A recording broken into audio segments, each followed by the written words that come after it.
Assalamu alaikum everyone, welcome to Technical Math VBN channel and in this video we will discuss how to solve यानी कि how to attempt MCQs in exam।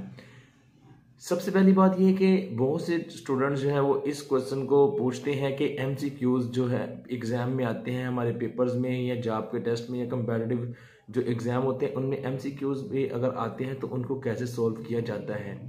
Different MCQs आते हैं general knowledge के related, computer science के related and अगर आप देखें history के रिलेटेड, पाक स्टडी के रिलेटेड डिफरेंट MCQs होते हैं तो उनको सॉल्व करना होता है। और कुछ टेस्ट ऐसे होते हैं जिनमें नेगेटिव मार्किंग होती है और कुछ टेस्ट ऐसे होते हैं जिसमें नेगेटिव मार्किंग नहीं होती। तो बताता चलूँ आपको कि MCQs को किस तरह से अटैम्प्ट करना चाहिए, हम किस तरह से MCQs को अटैम्प्ट कर सकते हैं। हम इस पर डिस्कस करते हैं। पहली बात तो हम लें कि जैसे हम अपने स्कूल के एग्ज़ाम देते हैं या कॉलेज के एग्ज़ाम देते हैं, यूनिवर्सिटी एग्ज़ाम देते हैं तो उसमें MCQs हमें अक्सर पूछे जाते हैं। उनकी रेशो होती है 10 क्वेश्चन पूछ लिए जाते हैं या 15, ठीक है, या इस तरह से 30-20 तक होते हैं, 30 भी पूछ लिए जाते हैं MCQs। तो उनको कैसे सॉल्व किया जाए। पहली बात तो ये कि कोई गोल्डन रूल नहीं है। हाँ, कुछ टेक्निक्स हम यूज़ कर सकते हैं जिनसे हम बहुत अच्छा उसको 100% एक्यूरेटली सॉल्व कर सकते हैं।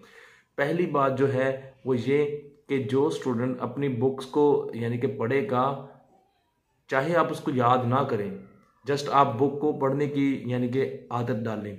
फॉर एग्जांपल आपने कोई भी टॉपिक पढ़ना है, उस टॉपिक को पढ़ लें, बुक को पढ़ लें। बुक को जब आप रीड कर लेते हैं ना जनरली, तो आपके माइंड में बहुत से क्वेश्चन जो है वो आ जाते हैं ऑलरेडी। जो MCQs क्वेश्चन है वो इस तरह से ही बनाए जाते हैं। ये नहीं है कि वो एक बिल्कुल ही स्टेटमेंट में से एक छोटा सा नुक्ता निकाल के और आपका MCQs बना दिया जाए, ऐसा हरगिज नहीं होता। वो मोस्ट ऑफ द टाइम जो MCQs है वो ऐसे ही बनाए जाते हैं। और MCQs की जो डेफिनेशन है वो यही है कि MCQs ऐसा बनाया जाए जिसके रीजनेबल यानी कि जिसका एक्यूरेट आंसर बनता हो। जब भी MCQs पेपर सेटलर जो बनाता है वो आपके बुक से ही बनाते हैं। तो आप अपनी बुक्स को अगर रीड कर लेते हैं ठीक तरह से, चाहे आप उसको रट्टे लगा के याद ना करें, बस आप उसको जनरली अगर बुक को रीड कर लेते हैं तो आप MCQs अच्छी तरीके से सॉल्व कर सकते हैं, ठीक है।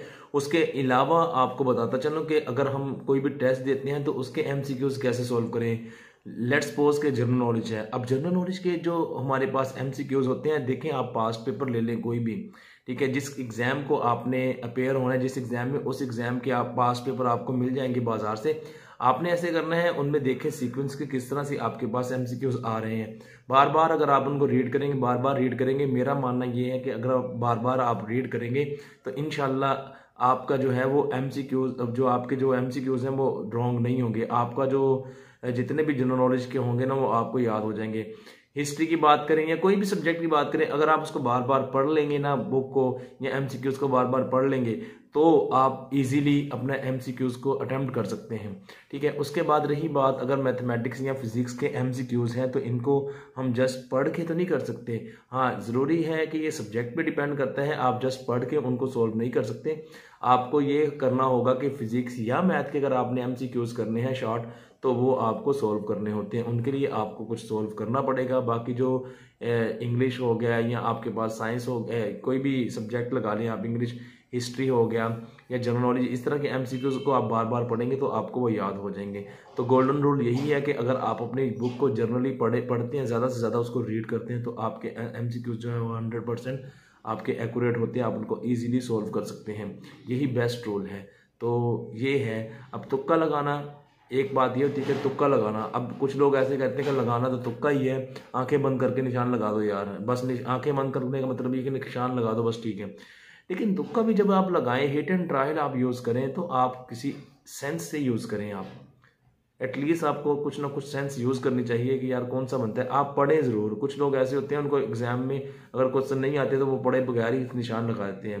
भाई आप उसको रीड करके आए कि क्वेश्चन कैसा है, उसको अपने माइंड में मेमोराइज करने की कोशिश करें, कुछ ना कुछ तो रह जाता है। जैसे एग्जाम दे के आते हैं आप उन क्वेश्चंस को लिख लें, ठीक है, जितना कि याद हो उतना ही लिख लें, ताकि आपके हर पेपर के बाद 5-10 आपकी याद रह जाते हैं, याद इंसान को, तो आप उसको लिख लें ताकि अनलकीली अगर आपका ये एग्जाम पास नहीं होगा तो नेक्स्ट के लिए आपके पास कुछ ना कुछ मटेरियल जमा होना शुरू हो जाएगा। फिर आपको थोड़ा सा आइडिया भी हो जाएगा कि यार जो है वो एग्जाम किस तरह का आता है। तो एमसीक्यूज को करने के लिए सबसे बेस्ट फार्मूला ये है कि आप अपनी बुक को रीड करें। बुक को रीड करेंगे, बार बार रीड करेंगे, तो आई होप कि आपके एमसीक्यूज आसानी से होंगे, आपको इसमें प्रॉब्लम नहीं होगी। Thank you for watching this video.